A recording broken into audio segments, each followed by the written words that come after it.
Anjelah Johnson. I'm a comedian, I'm an actress, I'm an entertainer.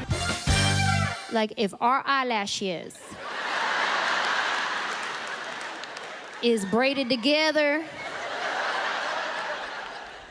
I will cut you.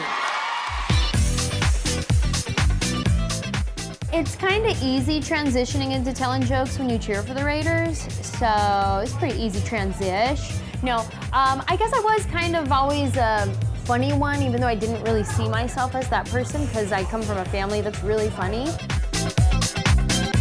I took a joke writing class at a church, and the only reason why I took it is because the class was free. So I was like, yeah, I guess I'll try it.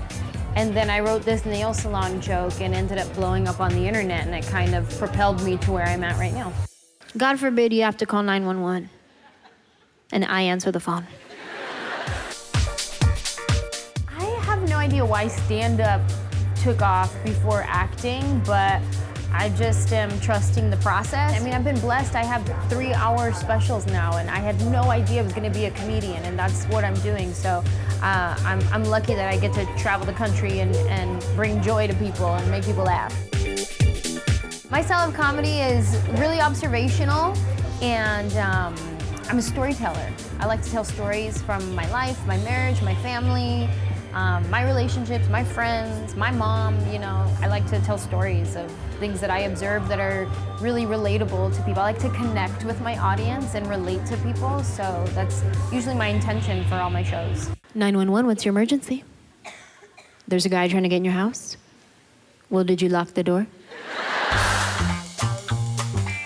Early on in my career, I would always have my hair in a ponytail, no lipstick, a hoodie. I didn't want what I looked like to be distracting. I wanted people to just listen and hear what I'm saying.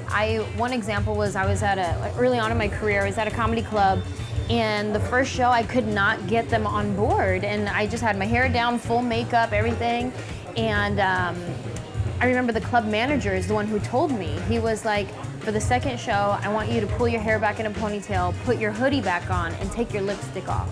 And I said, okay. So I went out there, it was completely different. When I was non-threatening, when I was one of the guys, girls, you know what I mean? Then they were like, okay, we could get on board, you know? But when I wasn't that way, I had to prove myself for the first 10 minutes of my set that I was funny, and then they would jump on board with me. I've always had a very diverse audience, and I think I'm very diverse myself. I'm Mexican, but I don't speak Spanish. You know, like I'm 4th generation, and I am a modern American that is Latina, but I relate to so many different people of so many different cultures, you know? I grew up in San Jose where there's a lot of Vietnamese people, black people, Mexican people, Indian people, like a melting pot of people where I grew up. So I have a lot of different cultural influences in my life, and so.